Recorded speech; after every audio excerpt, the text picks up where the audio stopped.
So as usual, I'm using Nina. I've got it set up in advance now, already cooling the camera. So I'm cooling it to 5 degrees. It's quite hot here in the Philippines, even at night time, so I can't get it too cold. And I do have condensation and icing issues because of the humidity. So I found that I just got better results at 5 degrees. So I'm just sticking with it at that. So I cool it down to 5 degrees in advance so that as soon as it gets dark I can start imaging, especially as a lot of the nebulae at the moment are quite low in the sky, as it's galaxy season, so I don't get a lot of time on them. So I don't want to waste time waiting for the camera to cool down. So my kind of standard settings, I've got the gain at 110, my offset 0, and then I've set up a sequencer here, which is everything I'm going to be imaging tonight. Possibly a couple of these maybe will change, but this was last night's session. But I'm definitely going to be starting off here with the California Nebula, and then followed by the Tadpole. So you can see I don't get a lot of time on it. So when you set up your sequence here, you can see kind of time, where it is now, and how long you're going to get on it. So you know it's going to start getting dark in another hour, and by then it's already quite low in the sky. And actually it's going to be over here, so I don't get long before it dips down behind this mountain also. So those mountains I've got here do obscure the view of it a little bit. That's also causing me problems right now, because I would love to get some photos of the 12 Ponds comet, which is around at the moment. And it's right over here, and literally I try and capture it, but it's moving too quick and it disappears behind that mountain. So a little bit unfortunate, but I do have a clear view of the rest of this sky here. So that's quite nice. Okay, so that will be the California. Following straight after that is the Tadpole and Flaming Star Nebulae. And after that, then I'll be switching to some galaxies. You see the Needle Galaxy at around midnight is going to be directly overhead. So sometime around 1 a.m. probably start imaging that, and I can get some good time on that target for all the way from 1 a.m. until it starts getting bright. So I could get 4 or 5 hours of additional data tonight on the Needle Galaxy if I wanted, but I may also do the Macquarie's chain. I'm not sure. You know, there's so many things to take images of, so sometimes you're a bit spoiled for choice. But I do like how my Needle Galaxy image is coming along, so I may stick with that. So in between the Tadpole nebulae kind of disappearing behind the mountain, which is going to happen at around 2200 hours or so, I've got a couple of hours before I can start imaging the needle. So I do need to find something in between, and it may be this here, NGC 2903. I may get some more data on that. So that's probably going to be my sequence for tonight, same as last night. The California and Tadpole I will be using my dual pass filter for. So I have a filter drawer here, the SV Bonnie filter drawer. That's my dual pass filter. Needs a bit of a clean.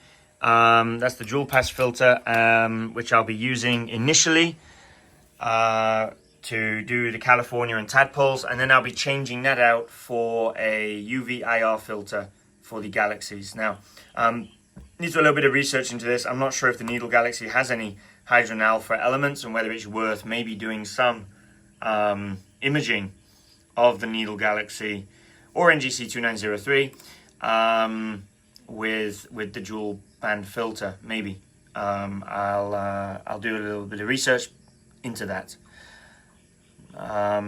So that's basically how we get it all set up.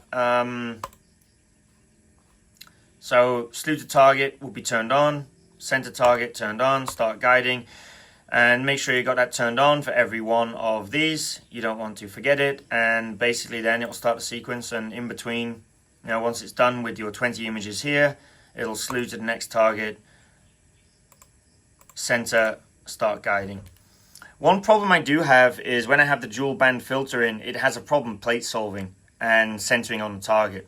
And I don't have an automated filter wheel. So if I had an automated filter wheel, I would change it to the UV IR filter, automatically. It would then slew to the target, get star aligned, switch back to the dual pass filter and continue imaging. Now, I'm quite lucky with the SV Bonnie filters that I'm using. The UV IR and the dual pass filter both have the same focus. So that is, that's quite handy actually. I'm able to move around and swap the filters so I can plate solve, get aligned up with the target, plate solve, and then I can swap out of here the other filter without having to refocus, which saves some time. So that's quite a nice feature of the SV Bonnie ones. I don't know if that was done by design or if it's just a coincidence of the optics, but that's working out quite nice for me.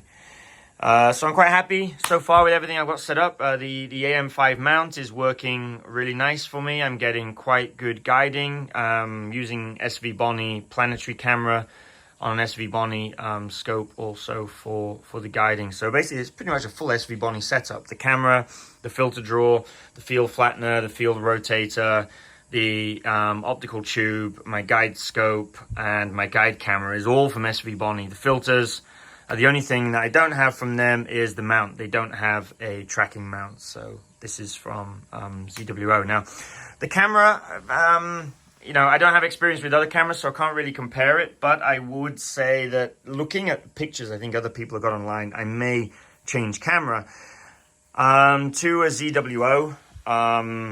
Not that there's, you know, anything particularly wrong with this, but if I'm making the switch to monochrome, I'm not sure if I'll stick with the SV Bonnie camera. I may change. I'm not sure. I'm not sure what the price difference is. Haven't looked at it yet, but my next upgrades for this, I would like to get a automatic field rotator so that when I switch between targets, I could change the field rotation. So I'd like to get that. I'd like to get the filter wheel and a monochrome camera. So that's kind of my next upgrades, would be that. And then potentially for next year, for the Galaxy season, I wouldn't mind the 120 millimeter. This is the 80 millimeter SV Bonnie triplet refractor. I would like to get the 120 millimeter one.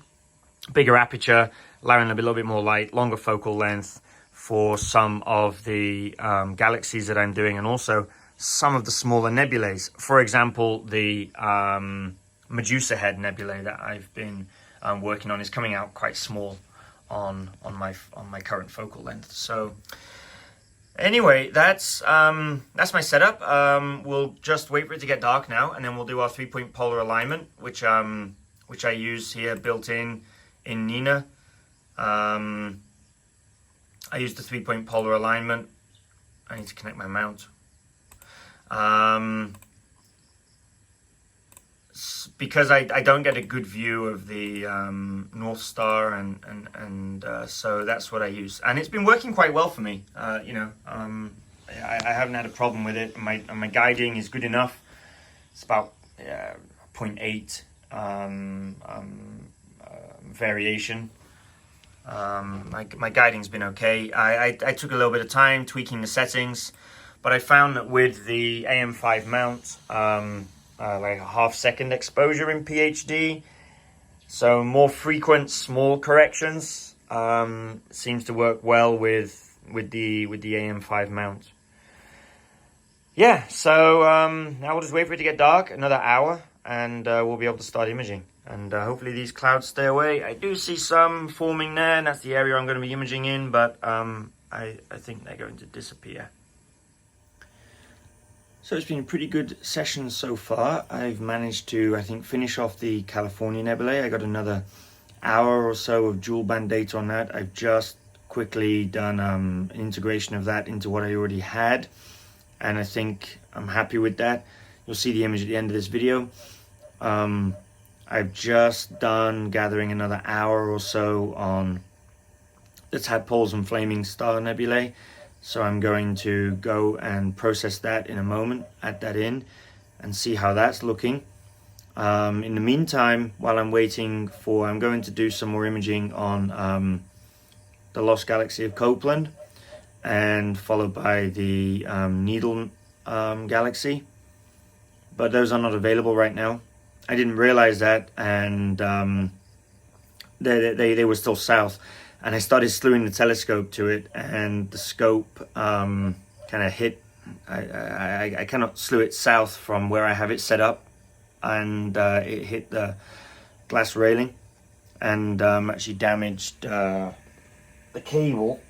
So the motors are pretty powerful, and here it ripped off the USB from the camera. Luckily no damage to the camera, only the USB was damaged, so I have a spare. I got that connected up. There's the importance of cable management. Make sure that your cables are not and also your scope isn't somewhere where if it does slew accidentally in the wrong direction, it's going to hit things, cause damage. So while I'm waiting for the Galaxies to come up, I've switched over to Seagull Nebulae, which is a target I've been working on.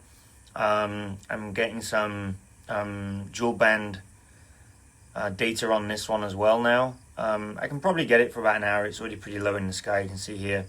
But I think I can get an hour on this, and that will take me to 11 p.m. Then maybe I'll do some open star clusters, as I've got a couple of hours before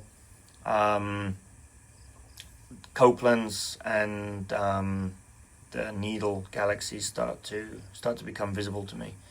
So if I'm still awake, I can't automate this unfortunately because I don't have the filter wheel. I'm gonna have to switch to the UV-IR filter when it's time to finish on the Seagull and switch over. But that's only an hour or so. But then I've got a couple of hours wait. Maybe, like I said, I'll do some open star clusters or something while I'm waiting for the Galaxies to be in view. That's one of the disadvantages of where I image. I have really dark skies, as you can see out there. It's really very dark skies over there. Hardly any light pollution at all. Whereas if we kind of pan over the other way, you see over there we've got light pollution coming from a nearby city. So I do set up an image in this direction because of the very little light pollution that we have over here. But it does restrict my view somewhat. So here's our first image of the dual band data of the Seagull coming in. See, our tracking's pretty good. 0.85. So it's not bad tracking we've got there, considering the humidity and stuff that we have here. I do definitely see the tracking improves as the night goes on and the humidity drops. So there we have our first image coming in of the Seagull Nebulae, which will add to our RGB data, just like I've been doing with the other nebulae targets that I've been working on lately. So the Seagull started getting a little low in the sky, so I switched off of that. I got maybe 40 minutes or so of data on there. Now I'm over on the Medusa Nebulae, which is another project I've been working on. It's getting low in the sky also right now, so I'm probably going to get about 30-40 minutes on that. Then I'll hopefully then be able to switch over to the Galaxies, which will be starting to come in overhead, and then I can get several hours of data on one target. Right now the nebulae are all quite low in the sky. That's why they call this galaxy season. So I'm just grabbing what bits of data I can on the various nebulae, adding to what I've got, and then later on in the evening when the Galaxies come over, I get several hours imaging on those.